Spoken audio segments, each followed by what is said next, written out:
Bonsoir à tout le monde. Dans cette vidéo, je vais aborder la première partie de la leçon de l'étude de fonctions, niveau première bac ou première. Alors, cette première partie qui est consacrée à la notion de concavité.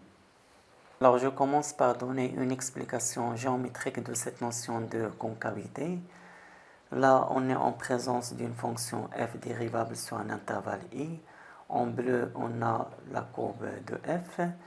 Et en rouge, on a les tangentes en quelques points. Bien sûr, je ne peux pas tracer toutes les tangentes. L'essentiel ici, c'est qu'on remarque graphiquement qu'en tout point, la tangente se trouve au-dessus de la courbe CF. Alors dans ce cas, on dit que la fonction f est concave.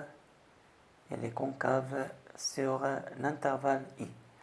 On dit aussi que la courbe CF est concave sur i. Et là, on a la définition en général d'une fonction concave sur un intervalle i.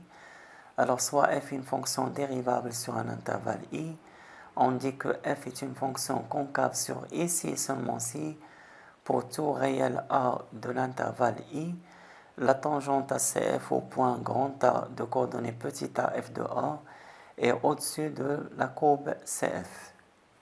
Pour ce deuxième dessin, on remarque graphiquement qu'en tout point, la tangente se trouve au-dessous de la courbe CF. On dit alors que f est une fonction convexe et convexe sur l'intervalle i. Et en général, on a la définition d'une fonction convexe. Alors, soit f est une fonction dérivable sur un intervalle i, on dit que f est une fonction convexe sur l'intervalle i si et seulement si, pour tout élément petit a de l'intervalle i, la tangente à la courbe CF au point grand A de coordonnées petit a f de a est au-dessous de la courbe CF.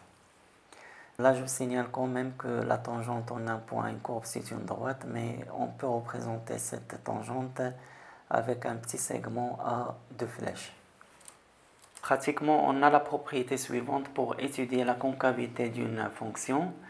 Alors, soit f est une fonction deux fois dérivable sur un intervalle i, c'est-à-dire la dérivée seconde f seconde existe sur i. Alors, premièrement, si quel que soit x appartenant à i, f seconde de x est supérieur ou égal à 0, alors f est convexe sur i. Et si quel que soit x appartenant à i, f seconde de x est inférieur ou égal à 0, alors f est concave sur i. Alors, comme application sur la concavité, on a la fonction f définie sur l'intervalle 0 plus l'infini ouvert par f de x est égal à x carré moins 1 sur x. La première question vérifie que quel que soit x appartenant à l'intervalle ouvert 0 plus l'infini, f seconde de x est égal à 2 sur x à la puissance 3 facteur de x à la puissance 3 moins 1. Et deuxième question, étudier la concavité de f. Pour la première question, on doit montrer que quel que soit x appartenant à l'intervalle ouvert 0 plus l'infini, f seconde de x est égal à 2 sur x à la puissance 3 facteur de x à la puissance 3 moins 1. Alors calculons d'abord la dérivée première, soit x un élément quelconque de l'intervalle 0 plus l'infini. On a f' de x égale, la dérivée de x carré c'est 2x. On sait que la dérivée de 1 sur x, c'est moins 1 sur x carré. Avec le moins, ça donne plus 1 sur x carré. Alors, si je passe à la dérivée seconde, on a f seconde de x égale. La dérivée de 2x, c'est 2. Et là, on a la fonction sous la forme 1 sur g. Je rappelle que la dérivée de 1 sur g, c'est moins g' sur g carré. Donc là, ça donne moins le g, c'est x carré. Donc la dérivée de x carré, c'est 2x sur g au carré, c'est-à-dire x carré, le tout au carré, c'est x à la puissance 4. Donc on aura ici sur x à la puissance 4. Déjà, on simplifie par x. Donc ça donne 2 moins 2 sur x à la puissance 3. Qui est égal, je factorise par 2. 2 facteurs de 1 moins 1 sur x à la puissance 3. Et si je réduis ici au même dénominateur, j'aurai 2 facteurs de x à la puissance 3 moins 1 sur x à la puissance 3. Et ça donne donc f seconde de x est égal à 2 sur x à la puissance 3 facteur de x à la puissance 3 moins 1.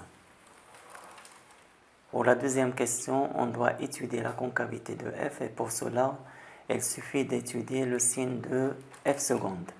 Alors, d'après ce qui précède ou d'après la première question, on a si x appartient à l'intervalle 0 plus l'infini, on a trouvé que f seconde de x est égal à 2 sur x à la puissance 3 facteur de x à la puissance 3 moins 1. Alors on a x appartient à cet intervalle, donc x est strictement positif, d'où 2 sur x à la puissance 3 est strictement positif, et par suite le signe de f seconde de x dépend du signe de x à la puissance 3 moins 1. Donc le signe de f seconde de x dépend du signe de x à la puissance 3 moins 1. Pour étudier le signe de x à la puissance 3 moins 1, on peut utiliser la propriété suivante, quel que soit le couple AB appartenant à R2, on a les deux équivalences. A à la puissance 3 est égal à B à la puissance 3, ça c'est équivalent à A est égal à B. Et A à la puissance 3 inférieur strictement à B à la puissance 3, ça c'est équivalent à A inférieur strictement à B. Alors pour les gens qui n'ont pas cette propriété-là, je vais donner après une autre méthode pour étudier le signe de x à la puissance 3 moins 1. Donc dans un premier temps, on va résoudre l'équation x à la puissance 3 moins 1 est égal à 0, équivalent à x à la puissance 3 est égal à 1, et 1 c'est 1 à la puissance 3. Donc en utilisant cette équivalence-là, ça c'est équivalent à x est égal à 1. Dans un deuxième temps, on voit quand est-ce que x à la puissance 3 moins 1 est strictement négatif. Donc on a x à la puissance 3 moins 1 strictement négatif, équivalent à x à la puissance 3 inférieur à 1, et 1 c'est 1 à la puissance 3. En utilisant la deuxième équivalence, ça c'est équivalent à x inférieur strictement à 1. Donc cela c'est suffisant pour dresser le tableau de signes de x à la puissance 3 moins 1. Pour le tableau de signes de f seconde, on a ici x, on travaille dans R, c'est-à-dire l'intervalle moins l'infini plus l'infini. On met ici f seconde de x. La deuxième case, elle est réservée à la concavité de f ou de cf, concavité de f. Je sais que le signe de f seconde dépend du signe de x à la puissance 3 moins 1. Et on sait que x à la puissance 3 moins 1 est s'annulant 1. Et on sait encore que x à la puissance 3 moins 1 est strictement négatif si seulement si x est inférieur strictement à 1. Donc ici on aura le signe moins et là le signe plus. Alors dans l'intervalle moins l'infini 1, f seconde elle est négative, donc la fonction f est concave. Et dans l'intervalle 1 plus l'infini, f seconde est positive, donc la fonction f est convexe. Avant de terminer, je vous donne une autre méthode pour étudier le signe de x à la puissance 3 moins 1. Alors, cette méthode, ça consiste à remarquer que cette expression est sous forme d'une identité remarquable. En fait, ça c'est égal à x à la puissance 3 moins 1 à la puissance 3. Et je rappelle que a à la puissance 3 moins b à la puissance 3, c'est a moins b facteur de a carré plus ab plus b carré. Alors, si j'applique ça ici, on aura x moins 1 facteur de a carré c'est x carré plus a fois b c'est x fois 1, c'est-à-dire plus x plus b carré plus 1 au carré plus, ça donne plus 1.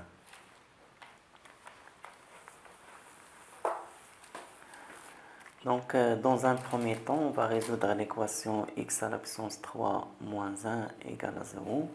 Ça, c'est équivalent, d'après cette factorisation, x moins 1 facteur de x carré plus x plus 1 égale à 0. Et ça, c'est équivalent à x moins 1 égale à 0 ou x carré plus x plus 1 égale à 0.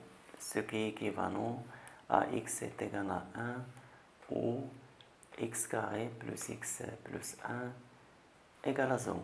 Pour la résolution de l'équation x carré plus x plus 1 est égal à 0, on calcule le discriminant delta. Delta est égal à b carré moins 4ac. Alors dans ce cas, le a c'est le coefficient de x carré c'est 1, le b c'est le coefficient de x c'est 1 et le c c'est 1.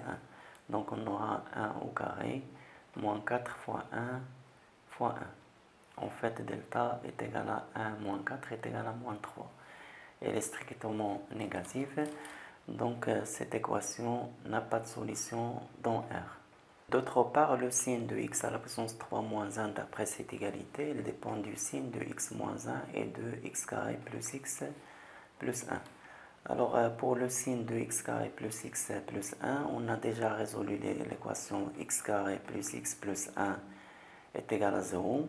On a trouvé delta strictement négatif, donc pas de solution pour l'équation. Et dans ce cas, le signe de x carré plus x plus 1, il dépend du signe de a qui est égal à 1. Or, a est strictement positif, donc quel que soit x appartenant à R, x carré plus x plus 1 est strictement positif. Donc en fait, le signe de x à la puissance 3 moins 1, il dépend seulement du signe de x moins 1. D'après ce qui précède, le tableau de signe de x à la puissance 3 moins 1 va être sous cette forme-là. Là, c'est moins l'infini, plus l'infini. On a dit que le signe de x à la puissance 3 moins 1 dépend du signe de x moins 1. Et on a x moins 1 et ça annulant 1. Et x moins 1, c'est un polynôme du premier degré. Là, on a le signe de a. Ici, le a, c'est le coefficient de x, c'est 1. Donc ici, plus, et là, signe contraire de a. Eh bien, merci pour votre attention. À bientôt et à la prochaine.